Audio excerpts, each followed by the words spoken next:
Hello students, welcome back to my YouTube channel professor Shubham Tiwari, जहां पे हमने स्टार्ट किया है MCom semester 1 new education policy 2020 के अकॉर्डिंग जो आपका सब्जेक्ट है उसके most important questions and most important lectures आज बात करने वाले हैं।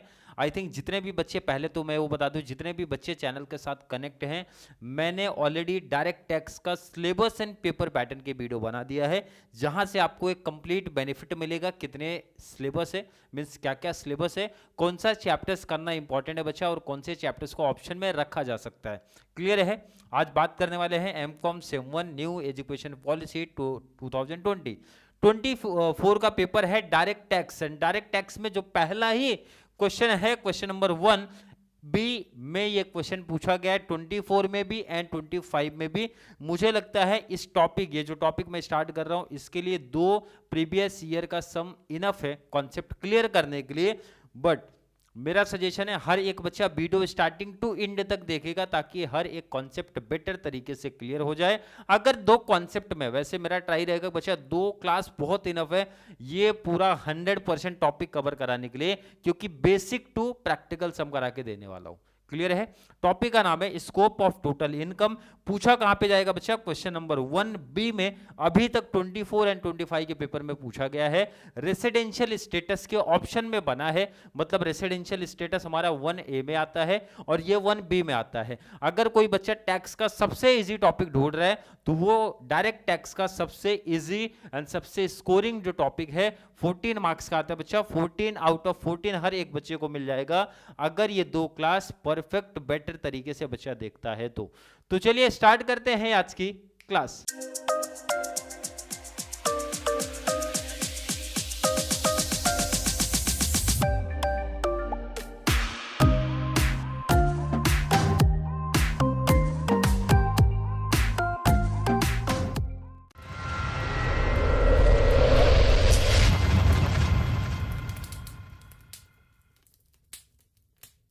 टॉपिक का नाम है बच्चा scope of total income. But उसके पहले एक छोटा सा इंफॉर्मेशन हमें जानना पड़ेगा सर, सेक्शन 6 जिसका नाम है बच्चा रेसिडेंशियल स्टेटस। और मैं एक और इंफॉर्मेशन आपको दे दूं, स्कोप ऑफ टोटल इनकम के ऑप्शन में 24 25 में भी रेसिडेंशियल स्टेटस बना है। बट यहां पे बच्चा आपको कंडीशन याद रखना पड़ेगा और उसको लिखना पड़ेगा, तो उससे बेस्ट है आपका स्कोप ऑफ टोटल इनकम। इसीलिए रेसिडेंशियल से पहले मैं रख रहा हूं स्कोप ऑफ टोटल इनकम। अगर मैंने बताया कि भाई दोनों क्लास कोई बच्चा देख लेगा इजिली एक better score means 14 out of 14 score कर लेगा। अब जरा कंडीशन पढ़ते हैं बच्चा क्या है।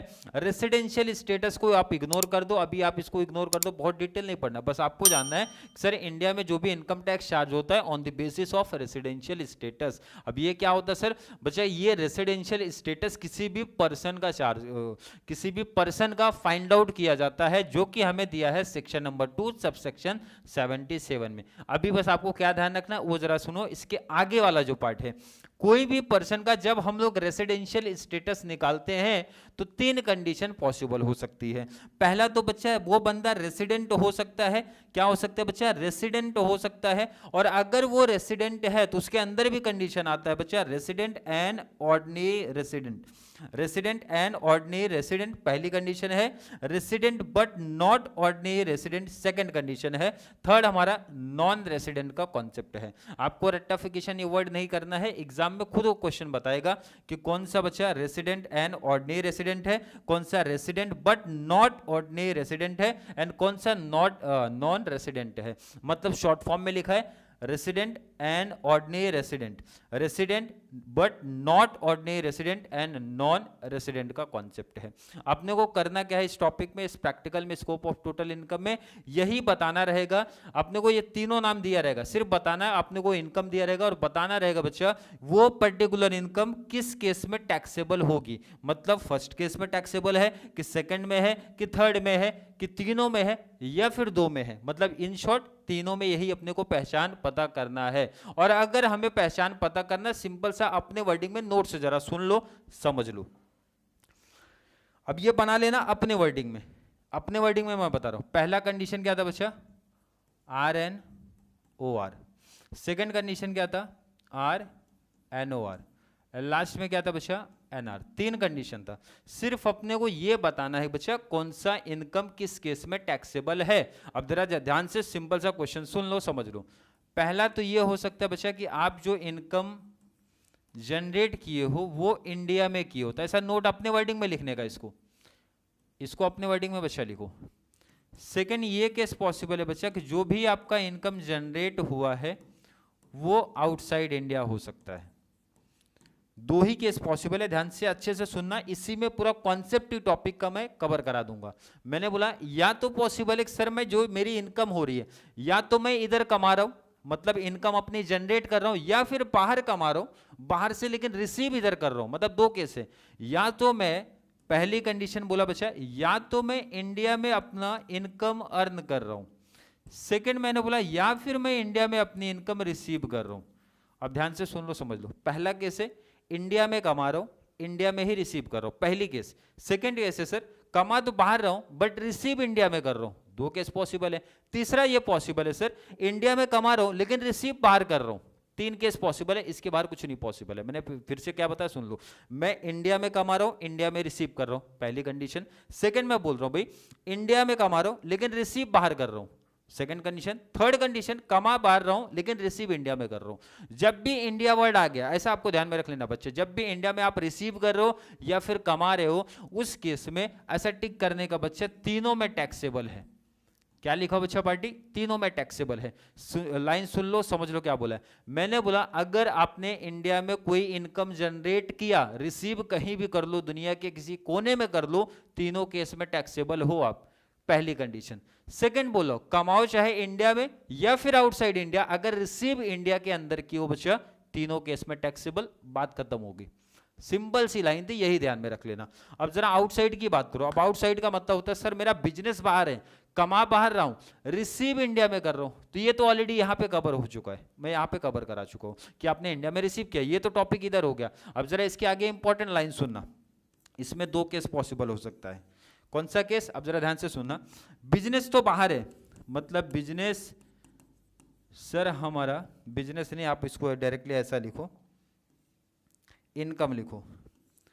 इनकम तो मैं बाहर जनरेट कर रहा हूं बट बिजनेस कंट्रोल मेरा इंडिया से हो रहा है, ये कंडीशन ऐड करते हैं, बिजनेस कंट्रोल्ड बाय इंडिया।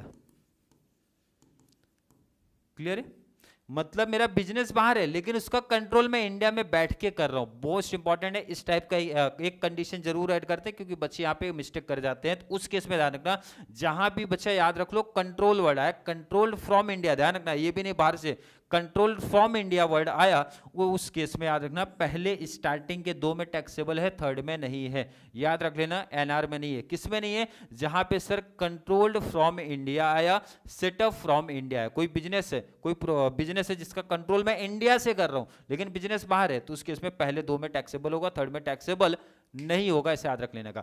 या प्रोफेशन की बात कर लो, भाई सेटअप मेरा प्रोफेशन का कहां पे है, इंडिया में है लेकिन कमा बाहर रहा हूं, उस केस में भी दोनों में यहां पे रहेगा। तो लाइन क्या याद रख लेना सर, एक तो सेटअप, दूसरा मेरा controlled from India, from India important है, दो में टैक्सेबल होगा, थर्ड में नहीं होगा। लास्ट हमारा केस बनता है आउटसाइड। आउटसाइड का मतलब बाहर कमा रहा हूं और बाहर ही रिसीव ही कर रहा हूं, तो उस केस में पहले में टैक्सेबल होगा, बाकी दो में टैक्सेबल नहीं होगा। क्या याद रख लें भाई, बाहर कंट्री में मैं कमाया और बाहर ही रिसीव कर लिया, तो उस केस में पहले में टैक्सेबल है, बाकी दो में टैक्सेबल नहीं होगा। यही चार कंडीशन है बच्चा, और बाहर कुछ आने वाला नहीं है। जितने मेन कंडीशन है यहां लिखा दिया, मैं सिंपल वर्डिंग सिखा दिया। अगर ध्यान को इसकी समरी इन शॉर्ट फिर से सुन लो। अगर आपने सिंपल सुना, अगर इंडिया में आपने रिसीव किया है, कमा चाहे आप इंडिया में रहो या फिर बाहर रहो, बाहर से अगर आए तो भी तीनों केस में टैक्सेबल। इन शॉर्ट ऐसा ध्यान में रख लो बच्चा, इंडिया में रिसीव किया, इंडिया में अगर आपने कमाया है तो सीधा तीनों में टैक्सेबल कर दो। सेकंड है जो मोस्ट इंपॉर्टेंट ध्यान रखना है, इनकम बाहर की है लेकिन कंट्रोल उसका, सेटअप उसका इंडिया में है, तो दो में टैक्सेबल है, याद रखना स्टार्टिंग के दो में। लास्ट केस अगर कमा बाहर रहा हूं, रिसीव भी वहीं कर रहा हूं, तो पहले में टैक्सेबल है, बाकी दो में कट कर दो। ऐसा अपने वर्डिंग में एक छोटा सा नोट्स बना लो। आई थिंक हर एक बच्चे ने नोट कर लिया होगा, और अगर नोट कर लिया ना तो उसी का डिटेल यहां पे लिखा हूं, अब जरा पढ़ लेना डिटेल क्या लिखा है। सेम वही केस है बच्चा, scope of total income section 5 है, ROR वही सेम कॉन्सेप्ट लिखा है। अब जरा सुन लो समझ लो भाई, इन इंडिया लिखा है, बोला कि आपका जो इनकम है वो चाहे एक्रू हुआ या फिर एराइज हुआ या फिर डीम टू एक्रू, अगर इंडिया के अंदर हो रहा है तो क्या होगा, तीनों केस में टैक्सेबल होगा। मैंने यही चीज जो यहाँ पे लिखी ना बच्चा, उसको सिंपल वर्डिंग में आपको लिखा के दिया था पीछे जस्ट, और यहाँ पे भी वही बोला है, अगर इनकम आपकी रिसीव्ड हुई या फिर डीम्ड हुई या फिर रिसीव्ड इन इंडिया हुई है तो उस केस में भी तीनों में टैक्सेबल हो जाएगा। सेकंड बोला था, अगर आउटसाइड इंडिया का कॉन्सेप्ट क्या है, इनकम आपकी एक्री हो रही है, एराइज हो रही है आउटसाइड इंडिया, बट उसका कंट्रोल, आपके बिजनेस का कंट्रोल या फिर प्रोफेशन अगर इंडिया में सेटअप है तो दो में टैक्सेबल होगा, थर्ड केस में टैक्सेबल नहीं होगा। लास्ट बोला है any other case, any other case का मतलब होता है बाहर आपने कमाया, बाहर ही रिसीव कर लिया तो उस केस में पहले में टैक्सेबल, बाकी दो में टैक्सेबल नहीं। इंपॉर्टेंट कॉन्सेप्ट यही है। अब इसके आगे सिर्फ दो कंडीशन और पढ़ लो बच्चा, इसके आगे दो ही लाइन और पढ़ लो। कौन सा, एग्रीकल्चर इनकम अगर आपकी इंडिया की है तो वो एग्जेम्प्ट है, वो टैक्सेबल नहीं होगा किसी भी केस में नहीं, मतलब तीनों में खाली रख देने का, सिंपल से याद रखना। और मोस्ट इंपॉर्टेंट ध्यान रखना, बच्चे बहुत ज्यादा रट्टाफिकेशन कर लेते हैं तो ये भी प्रॉब्लम है।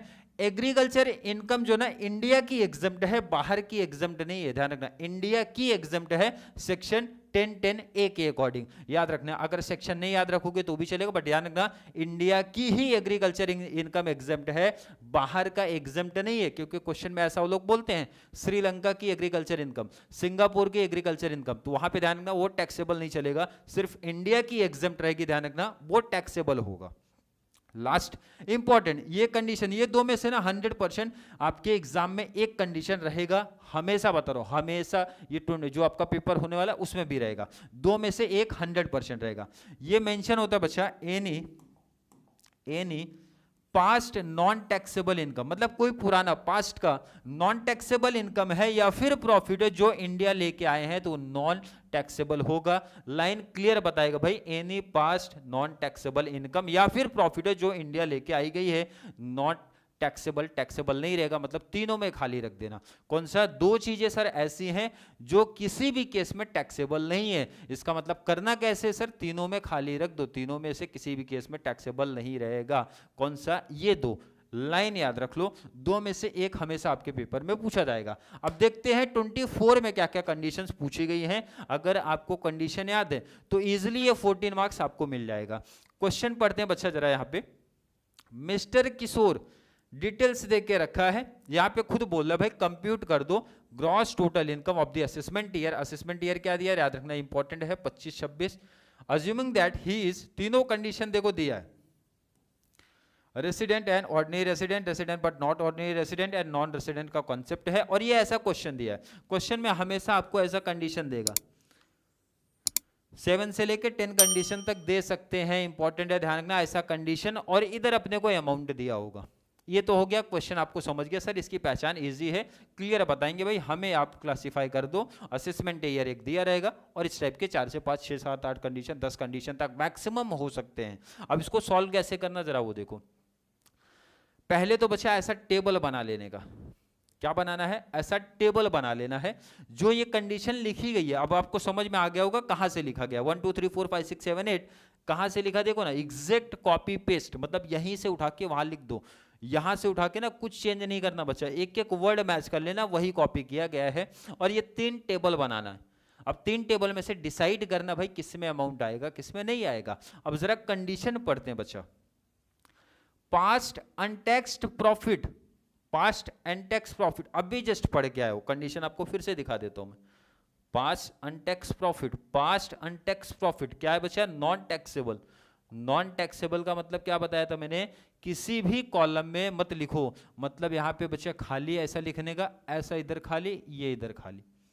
क्लियर है क्या, 1.5 से 2 मार्क्स मिल गया पहले में ही, जो मैंने खाली रख दिया, क्योंकि ये नॉन टैक्सेबल है। और यहां रीजन लिखने का, note any past non taxable income profit, जो हमारा इंडिया में है वो नॉन टैक्सेबल है, नॉट टैक्सेबल है, ऐसा लिखने का।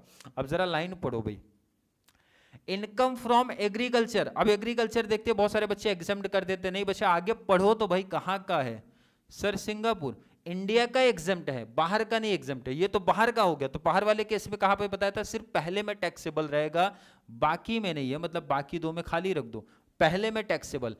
तीनों में कब टैक्सेबल, जब इंडिया वर्ड आएगा। एक में कब टैक्सेबल, पहले में कब टैक्सेबल, जब सर बाहर कंट्री का नाम आएगा, इंडिया का कहीं भी नाम नहीं आएगा तब। तो सिंगापुर का नाम आया तो बच्चा पहले में टैक्सेबल। और अमाउंट कितना, अमाउंट यहां मेंशन है ना, सेकंड वाला देखो, पहले का तो हो गया काम, ये तो नील हो गया। सिंगापुर वाला देखो जरा, अमाउंट देखो कितना बचा, 2 लाख। तो यहां पे लिख दो, सामने सामने ऐसा लिखने का, 2 लाख। अरे कोई डाउट, आई थिंक डाउट ही नहीं। अब जरा आगे पढ़ लो, income received in USA for service rendered in India. Service कहां पे दी गई बच्चा, इंडिया में दी गई। इंडिया वर्ड आते ही तीनों में टैक्सेबल, इंडिया में आपने सर्विस दिया है तो तीनों में टैक्सेबल। अगर मैं अमाउंट की बात करूं, थर्ड वाला अमाउंट आ जाओ, थर्ड अमाउंट कितना बचा है, 3 लाख। इंडिया वर्ड है, तीनों में लिख दो 3 लाख। यहां पे भी बचा आपको लिखना है 3 लाख, और लास्ट में भी आपको लिखना है 3 लाख। अगर मैं बोलूं कोई डाउट, कोई कंफ्यूजन, बिल्कुल नहीं है। नेक्स्ट आ जाओ, interest from deposits with bank in India.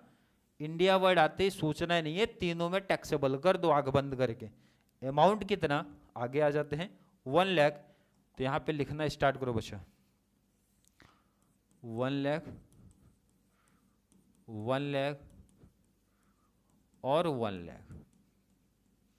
Clear, I think doubt नहीं यहां पे। नेक्स्ट आ जाओ, rent from a property in Pune. अब हर एक बच्चे को मालूम होगा सर पुणे किधर आता है, महाराष्ट्र के अंदर आता है। अब आगे पढ़ना ही नहीं है, आपका रेंट जो आया कहां से है सर, पुणे, मतलब महाराष्ट्र। बोले तो इंडिया के अंदर है, तो इसका मतलब तीनों में टैक्सेबल। अमाउंट कितना, अमाउंट कितना बच्चा देखते रहो, अमाउंट है 1,30,121, 1,30,121 लिखो वहां पे, 1,30,121, 1,30,121, 1,30,121। ये कौन सा हो गया आपका, ये हो गया। चलिए नेक्स्ट आ जाओ, income from A business in Dubai. Business किधर है, दुबई में, कंट्रोल्ड फ्रॉम इंडिया। ये ध्यान रखना, मैंने बोला भी था ऐसा कंडीशन जरूर ऐड करते हैं ताकि बच्चे मिस्टेक करें। कंट्रोल्ड वर्ड आते ही, बिजनेस सेटअप वर्ड आते ही पहले दो में टैक्सेबल, थर्ड में नील हो जाएगा। मतलब ये दो में टैक्सेबल लिखने का बच्चा, यहां पे नील कर दो, बोले तो खाली। अमाउंट कितना, अमाउंट कितना, कंट्रोल्ड वाला कहां पे गया, इधर आया, 2,60,242, 260,242। तो यहां पे लिखो बच्चा 2,60,242, 2,60,242। सबसे इंपॉर्टेंट है कंडीशन, अगर याद रहेगा ना तो फटाफट आंसर लिख दोगे। कंट्रोल फ्रॉम इंडिया वर्ड आया, सेटअप फ्रॉम इंडिया वर्ड आया, तो पहले दो में टैक्सेबल, थर्ड में मिल जाएगा। नेक्स्ट आ जाओ, अब ये 100% बहुत सारे बच्चे इसमें गलती कर जाएंगे, बहुत सारे बच्चे गलती कर जाएंगे इसमें। Rent from a property in Germany, property किधर का बच्चा है, जर्मनी, रिसीव्ड देयर। अब ये वर्ड नहीं समझ पाएंगे बच्चे, बोल रहा भाई प्रॉपर्टी हमारी जर्मनी की थी, वहीं पे रिसीव भी कर लिया, but letter remitted to India, बाद में इंडिया में आया है। ध्यान रखना, ये इंपॉर्टेंट। अब बहुत बच्चे क्या करेंगे, सर इंडिया में आया, तीनों में टैक्सेबल, गलत हो जाएगा बच्चा। ध्यान से लाइन सुनो क्या बोल रहे हैं। Rent from a property in Germany, Germany की प्रॉपर्टी है भाई, रिसीव्ड देयर, वहीं पे पैसा भी रिसीव कर लिया, इसका मतलब ये फॉरेन इनकम है भाई, बाद में ट्रांसफर किया ना, पैसा ट्रांसफर किया, इनकम रिसीव, पैसा बाद में ट्रांसफर डिफरेंट चीज होता है। बोला गया भाई जर्मनी की प्रॉपर्टी है, रिसीव वहीं पे हुआ है, बाद में पेमेंट हुआ है, बाद में आया है इंडिया में, तो ये फॉरेन इनकम है। फॉरेन इनकम बोले तो वहां की प्रॉपर्टी से वही पैसा कमाया, तो पहले केस में टैक्सेबल होता है, बाकी दो में टैक्सेबल नहीं होता है। अमाउंट कितना, ये मिलेगा क्वेश्चन से, 151,366, 151,366। मोस्ट इंपॉर्टेंट, जहां पे भी आप लिख रहे हो नोट कर लेना, मोस्ट इंपॉर्टेंट है, ऐसा कंफ्यूजन कर सकते हैं, दे सकते हैं बच्चे, मिस्टेक कर जाएंगे यहाँ। रॉयल्टी फ्रॉम इंडियन कंपनी, ये तो मेंशन कर दिया भाई, कौन सी कंपनी बच्चा, इंडियन कंपनी, तीनों केस में टैक्सेबल है। अमाउंट देखते हैं 2,01,000। चलिए अमाउंट कितना बचा, 2,01,000, 2,01,000, 2,01,000। कोई डाउट, जितने भी कंडीशंस थे सब लिख दिया, अब सबका टोटल कर लो आप। चलो पहले का टोटल कितना आ रहा है? 13 लाख 41 730 9 लाख 90,000 चलिए लास्ट 7 लाख 30,000 22। क्लियर है? इसी तरीके से एग्जाम में अगर आप कर दोगे तो हर एक बच्चा जो कर देगा बच्चा 14 आउट ऑफ 14 ये लिख लो, मिल जाएगा, कोई भी मार्क्स नहीं कटेगा। लाइन ध्यान रखो, स्टेप ध्यान रखो, क्या करना है बच्चा, computation of gross total income ये लिखना है लाइन। यहां पार्टी का नाम कहां से मिलेगा, आई थिंक हर एक बच्चे को समझा होगा, क्वेश्चन में याद देखो ना, स्टार्टिंग में खुद ही बताएंगे, मिस्टर किशोर। और सेकंड इंपॉर्टेंट है असेसमेंट ईयर, ध्यान रखना। तो यहाँ पे आगे असेसमेंट ईयर अपने को ऐड करना रहता है, असेसमेंट ईयर कौन सा है वो ऐड करो। ये तो कोई डाउट नहीं पर्टिकुलर कहाँ से उठाया गया, क्वेश्चन में जैसा था बच्चा कॉपी कर लेने का, हमेशा कॉपी कर लो। सेकंड ईयर टेबल तीनों डिटेल दिया था वहां से कॉपी कर लिया। मेन इंपॉर्टेंट होता है यही डिसाइड करना, ढूंढ के लिखना। और अगर कोई नोट वाला कॉन्सेप्ट आया, नोट में दो ही था, एक तो इंडियन एग्रीकल्चर इनकम था, सेकंड बच्चा कोई पास्ट नॉन टैक्सेबल प्रॉफिट या फिर इनकम वाला है तो याद रख लो, इसको यहाँ पे नोट में भी लिखना है। अगर ऐसा लिख दिया तो ये 14 आउट ऑफ 14 मिल गया। आई थिंक हर एक बच्चे को पूरा कॉन्सेप्ट समझा होगा। और जिन बच्चों को नहीं समझा, सिंपल सा मैं बता रहा हूँ, पहले कंडीशन जाके पढ़ो, अपने वर्डिंग में लिखो। सबसे पहला मेरा सजेशन है अपने वर्डिंग में लिखो। अपने वर्डिंग में लिखने के बाद जो मैंने पीडीएफ शेयर किया है उसके जस्ट अगला स्लाइड वो नोट कर लो। 1 से 2 बार जब कंडीशंस पढ़ लोगे ना बच्चा, ये टॉपिक मैंने बताया गारंटी वर्ड दिया हूं, 2 सम बहुत इनफ हो जाएगा अगर आपके माइंड में कंडीशन फिट हो जाएगा तो। क्लियर? अभी भी किसी बच्चे को कोई डाउट, कोई कंफ्यूजन लग रहा है तो जरूर नीचे कमेंट में ऐड करो, ताकि इस कॉन्सेप्ट को नेक्स्ट वीडियो में और बेटर तरीके से मैं क्लियर करा सकूं। फिर भी किसी बच्चे को अभी भी कोई दिक्कत है तो जरूर नीचे कमेंट में ऐड कर दो भाई। और अगर थोड़ा सा भी हेल्पफुल लग रहा है तो ज़्यादा से ज़्यादा मास्टर वाले बच्चों को जरूर शेयर करें, ताकि उनको इस चैनल से इसी तरीके की कंप्लीट बेनिफिट्स मिल सके। तो चलिए मिलेंगे अगली क्लास में, तब तक के लिए थैंक यू सो मच।